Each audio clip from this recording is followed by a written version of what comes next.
Akibat mencabut surat perdamaian yang ditandatangani di depan Bupati Konawe Selatan, Guru Supriani disomasi karena dianggap mencemarkan nama baik Bupati.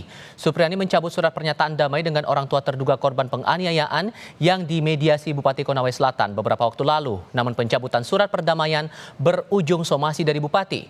Supriani diancam dilaporkan ke polisi karena disebut mencemarkan nama baik Bupati. Kuasa hukum Supriani, Andre Hermawan, terkait pencabutan surat damai itu menyebut hal yang wajar mengingat kondisi kliennya tidak stabil karena psikologisnya terganggu. Pernyataan Ibu Supriani itu kan jelas. Kita bisa baca bahwa dia menyatakan kondisinya yang tertekan. Dia tidak menyebutkan siapa yang menekan. Ya namanya orang dalam situasi begitu berhadapan dengan banyak orang, ada pejabat-pejabat. Kan dia tidak menuju siapa yang ini kan yang disampaikan kondisinya. Terus ya kalau mau dipermasalahkan minat 310 atau apa ya kami silakanlah.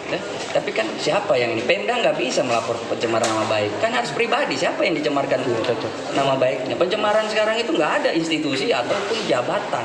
Harus merujuk kepada personal.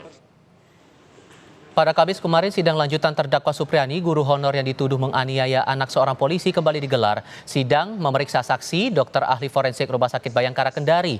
Dalam sidang, hakim memperlihatkan sapu yang diduga dipakai Supriani menganiaya anak polisi. Dalam kesaksiannya, saksi dokter forensik memaparkan luka yang dialami korban bukan akibat dipukul dengan sapu, namun dipicu gesekan benda tumpul yang permukaannya kasar.